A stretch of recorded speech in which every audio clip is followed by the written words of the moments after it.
এই যে ডিলিট করে দিয়েছে 11,606। আমার ভোটার লিস্ট থেকে নাম বাদ গেছে, তাই দাদাকে জানাতে এসেছি। মোটামুটি বীরভূম জেলাতে আমাদের যা বাদের সংখ্যা আছে, যেমন আমাদের বোলপুর বিধানসভা আছে 11,000, সেটা অলরেডি আমরা জমা দিয়েছি। গোটা বীরভূম জেলায় 1,02,000, সেটা আমরা প্রত্যেকটি ব্লক টাউন থেকে আমরা জমা দিয়েছি ডিএলআই। আর বিচারাধীন আছে আমাদের অনেকটাই, 2,15,000 মতো, সেটা আমাদের কাজকর্ম চলছে। সেটা আমাদের কাজকর্ম চলছে। তা যেটা আশিস দা বললেন, শুনলেন, এটা কোনদিন হতে পারে না। এই দেখুন না, এই যে ডিলিট করে দিয়েছে 11,606। এই দেখুন, এই যে 11,606।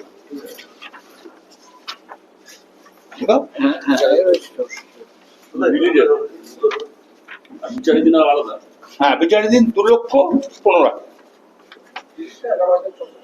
11,606 আপনার এতে এই যে এই ছেলেটা কি অন্যায়, তার এক ভদ্রমহিলা আছে মন্ডল কোনায়, ওই কাউকে বার করলাম, মন্ডল কোনায় এই যে ভদ্রমহিলাকে ডিলিট করে দিয়েছে। এই অসুস্থ হয়ে গেছে। দলিল পত্র সব দলিল পর্চা সব আছে, দলিল পর্চা সব আছে, তাকে ডিলিট করে দাও। এগুলো অন্যায় হচ্ছে না? এই যে আশিস দেখুন একটা কথা বললো যে বিহারের ক্ষেত্রে নির্বাচন একটা আলাদা, পশ্চিমবাংলার ক্ষেত্রে একটা আলাদা, এটা একটা দুই ভাব চলছে না। নিয়ম তো একটাই থাকবে, কমিশনের নিয়ম তো একটাই থাকবে। ইলেকশন কমিশনার তো গোটা ভারতবর্ষ জুড়ে একটাই আইন করবে, তাহলে বাংলার জন্য আলাদা আইন, বিহারের জন্য আলাদা আইন, মহারাষ্ট্রের জন্য আলাদা আইন, আসামের জন্য আলাদা আইন, কি ধরনের ব্যাপার? বিধানসভা নির্বাচনে কতটা প্রভাব পড়বে? তারপরে আদিবাসীদের গুরুত্ব দিচ্ছে না, একবারে বাদ দিয়ে দিচ্ছে, প্রচুর বাদ দিয়েছে। আদিবাসী গাদা বাদ দিয়েছে এবং ম্যাক্সিমাম মহিলাদের টার্গেট করছে। আদিবাসী তো একদম আদিবাসী, এটা কোথাও চক্রান্ত মনে হচ্ছে। বা আদিবাসী নামের মধ্যেই তো আছে যে আদিবাসিন্দা, তারা তো আদি বাসিন্দার বলে আদিবাসী। আদিবাসীর ব্যাখ্যাটা জানেন তো আপনারা সাংবাদিক বন্ধু ভাই? আদিবাসী তারা পুরনো বাসিন্দা, তার জন্য নাম এসছে আদিবাসী। এটা তো একটা ব্যাখ্যা, যেটা আশিস দা বললেন। এটা অন্যায় আলোচনা চলছে, জোর জবরদস্তি বাদ দেওয়া হচ্ছে, কিন্তু মানা যেতে পারে। একটা উদ্দেশ্য প্রণোদিত ভাবে বাদ দেওয়া। আপনাকে বাদ দিয়েছে নাকি? এই সবগুলো বাদ, এই দেখুন এরা বাদ, উদ্দেশ্য প্রণোদিত ভাবে বাদ দেওয়া হয়েছে, এটা তো মানে বোঝাই যাচ্ছে।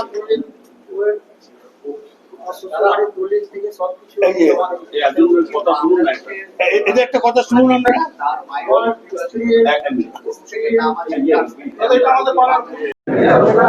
আমার ভোটার লিস্ট থেকে নাম বাদ গেছে, তাই দাদাকে জানাতে এসেছি। মায়ের নাম আছে, বাবার নাম আছে, অথচ আমার নাম নেই। হ্যাঁ, আমার বাবা এখানকে বোলপুর হসপিটালে, আমার বাবার জন্ম, আমারও এখানেই জন্ম। মাধ্যমিকের অ্যাডমিট, বার্থ সার্টিফিকেট, সমস্ত ডকুমেন্টস দেখাবার পরেও দেখছি বাদ দিয়ে দিয়েছে। এই জন্যই দাদাকে জানাতে এসেছিলাম। হ্যাঁ, ভয়ের কি, ভয় করে তো কোনো আলটিমেট লাভ তো কিছু নেই। দাদা আছেন, ওনার উপর ভরসা আছে, কিছু তো সমস্যার সমাধান তো উনি করবেনই, এটা তো দৃঢ় বিশ্বাস আমাদের। এতজন মানুষের জেনুইন ভোটার আমরা, আমাদের এইভাবে হ্যারাস করা হচ্ছে। দাদা আছেন, দাদা নিশ্চয়ই দেখবেন।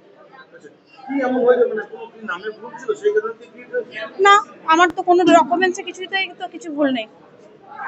যখন এসআর গেলাম তখনও তো বললেন যে সব ঠিক আছে। হ্যাঁ, হিয়ারিং এও গেছিলাম। আমার বাবা ক্যান্সার পেশেন্ট, তাকে নিয়েও অবধি গেছিলাম হিয়ারিং, তারও ভুল ছিল, তারটা ক্লিয়ার হয়ে গেছে, আমারটা আটকে দিয়েছে। অর্পিতা চৌধুরী। হ্যাঁ, বাদ গেছি। হ্যাঁ, বলুন। স্যার জানালো যে এগুলো তো করা তো উচিত হয়নি, মানে প্রত্যেকটা একে একা একা করে ধরে করছে। মানে এগুলো তো আমি যেমন এখন জীবিত রয়েছি, তার সাথে আমার ডিলিট করা হয়েছে।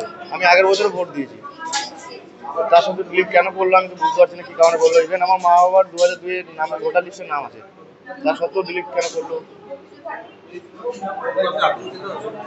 আতঙ্ক তো আছি অবশ্যই, কারণ ভারতের নাগরিকতা হিসেবে তো আমার তো কিছুই নেই বলতে গেলে, মেন জিনিস তো এটাই। এখানে আসা হয়েছিল আপনার ওই ইয়ের জন্য, ওই আপনার ভোটার কার্ডের যে নামটা যে ডিলিট করে দেওয়া হয়েছে সেটার কারণে এসেছিলাম।